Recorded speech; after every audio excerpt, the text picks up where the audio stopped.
Watu wanatumbua vijana wanajiita confirm na mauki, na tunataka serikali na wale ambao wanashika usukani kwa kuleta usalama wasitutetee maneno ya kuleta maneno ya kila Mkikuyu ni Mungiki ama kila mtu wagema ni Mungiki. Sisi ti Mungiki, na wakati watu wanatafuta uongozi kama Maina Njenga alisimama huko Laikipia, kwa nini hawakumuita Mungiki wakati huo? Sasa wakati anaonekana ameingia katika azimio kwa nguvu na kusaidia baba na sisi yote kupigania nchi yetu, ndiye ameanza kuwekelewa maneno ya Mungiki. Hiyo tunaona ni upuzi, na tungetaka waache watusaidie pahali tunajua kuna tabu. Hiyo maneno ya other gangs who are bothering us in Nakuru.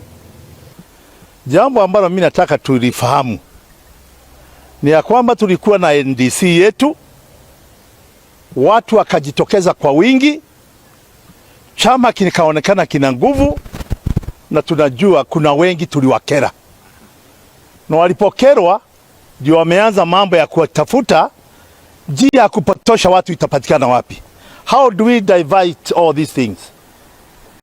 Na ndio wameanza mambo ya Mungiki ya nini mambo kama haya, na hata hayatatusaidia.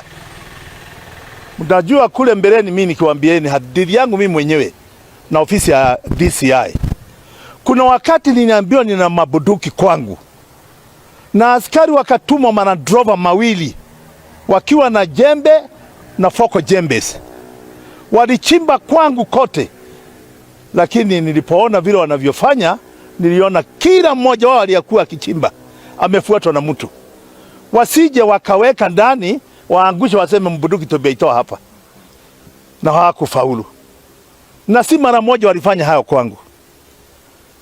Tunajua hiyo ni siri ambayo wanafanya, waweke kesi kotini, wasumbuane na nyinyi paka waweke wananchi wawe na uoga. Wakenya wote Mungiki imeletwa kuwaweka uoga. Kwani Maina Njenga akisemekana vile alivyosemekana, alisemekana ana bunduki, wanafikiri kila mtu anaweza amini hiyo? Wanafikiri yeye hana marafiki? Wanafikiri DCI haijulikani ukora wake? Lazima watu wangejitokeza, kwa sababu Maina Njenga ni kijana, ana rika yake, walio wengi wakati huu ni vijana. Kutokea kwao kunaungana na nini na Mungiki?